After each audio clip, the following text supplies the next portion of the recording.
I don't think anybody can say that medically they were healed because of music, but it's because of experiencing music or because of performing certain styles of music that perhaps really helped them. I have a dear friend, Sylvia McNair, who's a professional singer, who is a colleague of mine from Indiana University, where I did my undergraduate and master's degrees.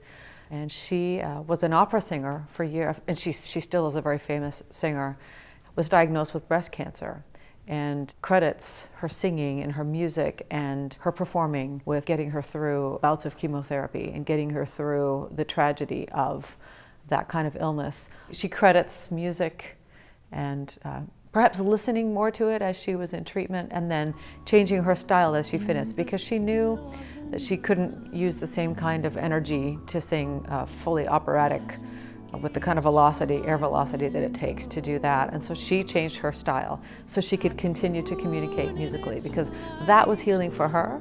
And in the same way, her fantastic musicianship and musical ability really speaks to her audiences. When I think about performing versus listening in music as far as a healing effect, I believe that they each have their own place. I think as a performer, I've done quite a bit of performing myself. I certainly get so much when I give back my gift to my audience, when I give it to the audience, or when I give it to even my children, when I give it to my friends.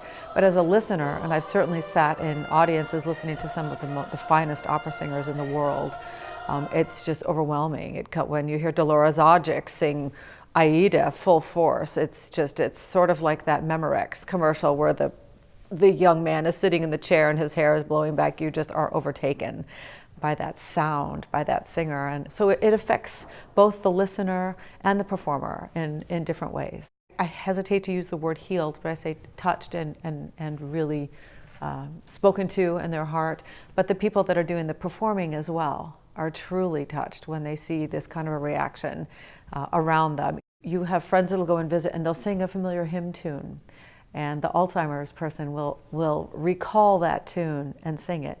That certainly doesn't heal the person that has Alzheimer's, but it's so healing for those people that are in the room to see and hear their loved one sing again and recall memories and times when they spent time together. And that's something that our friend Dr. Rick Holm does on Tuesday evening with his Hopeful Spirit Chorale.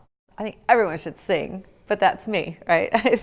I think from the very earliest, from infancy, when a child is babbling and just making cooing sounds to mom or dad, that's music to me.